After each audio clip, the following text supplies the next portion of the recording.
तमिलनाडु पराठा पराठा दाल omelette नारियल चटनी। हम लोग आया कलकत्ता से, ठीक है, तमिलनाडु में खाने के लिए, स्पेशल खाने के लिए तमिलनाडु कलकत्ता। ओके, कहाँ से आया भाई, कहाँ से आया? कलकत्ता से तमिलनाडु खाने के लिए केले के पत्ते में।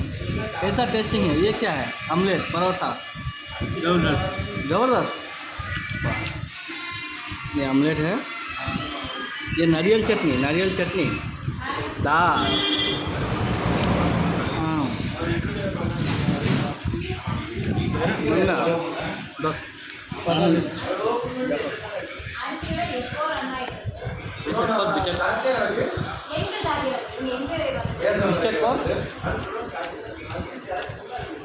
मिस्टेक करो, मिस्टेक